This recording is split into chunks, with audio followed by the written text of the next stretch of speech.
सोलापूर येथील होडगी रोड विमानतळावरील विमानसेवा अनेक दिवसापासून प्रलंबित होत आहे।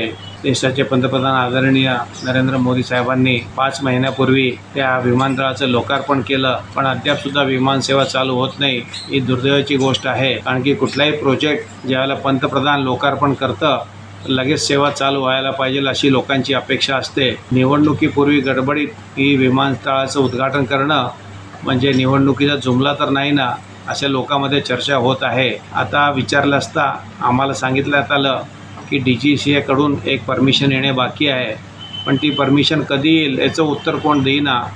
आम्ही उड्डाण मंत्र्याशी संपर्क साधला, पंतप्रधान ऑफिसशी संपर्क साधला, अनेक विमान कंपन्या सोलापूरतून विमानसेवा देण्यास इच्छुक आहेत, पण आत्तापर्यंत विमानसेवा चालू होत नाही। कारण की विमानसेवा चालू झाल्याशिवाय इथं उद्योजक येणार नाही, पर्यटक येणार नाही, भक्तगण येणार नाहीत। आपल्याकडे एवढे तीर्थक्षेत्र आहेत तर भक्तगणसुद्धा विमानाने येऊ इच्छितात, पण विमानसेवा नसल्यामुळं भक्तगणसुद्धा सोलापूरला येत नाही।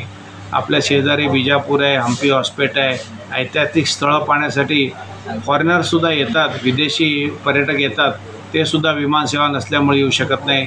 हे आपल्यासाठी इथं लोकप्रतिनिधीसुद्धा त्याच्याबद्दल भर काढत नाहीत। लोकप्रतिनिधीसुद्धा त्याच्या मागं लागून विमानसेवा का चालू होत नाही याची चौकशी करायला पाहिजे व सोलापूरकरांना व उद्योजकांसाठी विमानसेवा ही ताबडतोब चालू करावी अशी आमची मागणी आहे।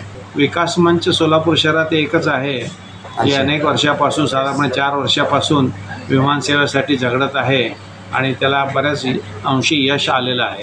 विकास मंच हे एकच आहे। डॉक्टर आडकी हे सुरुवातीला आमच्याबरोबर होते, त्याच्यानंतर आमच्यातलं ते जाऊन त्यांनी विचार मंच चालू केलं होतं आणि विचार मंचद्वारा ते विमानसेवा चालू करण्यासाठी ते सुद्धा प्रयत्न करत होते।